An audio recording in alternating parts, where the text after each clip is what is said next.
Hello, and welcome to the 2022 Annual Review of Gaming Habits. Let's get right into it, shall we? Now, the question on no one's minds, how many games did I, Dave Pickett, play in the year 2022? 321 games. What does that mean? That's a lot of games. That can't be true. Yes, it is. Here's my proof. There's the list. I updated it throughout the year.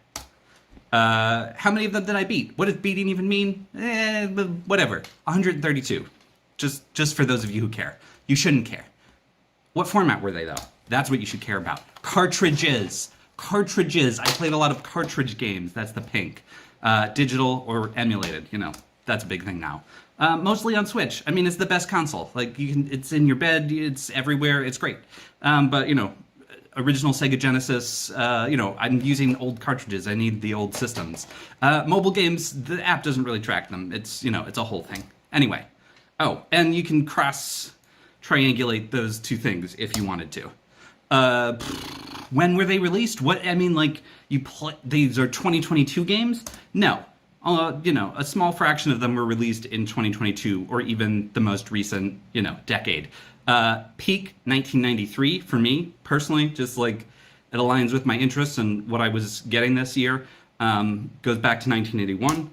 1993, excellent vintage. I mean, look at these mascot platformers, just like everything I could ever want and more. Only 10 of those 321 games were older than me or had a release date prior to 1985. I'm pretty old and, basically as old as video games as a meaningful medium in the way that we care about. So it's hard to be older than me as a game. Will they ever be normal?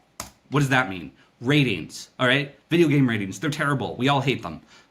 So as I played every game that I played, I rated it. Basically 1 to 10, but it's technically half a star to 5 stars.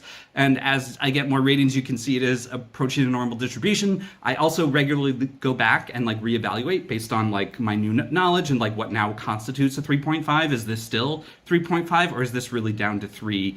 I'm sorry, Adventure Island. That's a bad example. I don't know why I said that.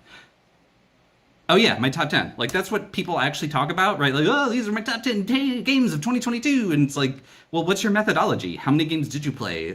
Were they from 22? What does it mean? What does that mean? I don't know. Here's mine.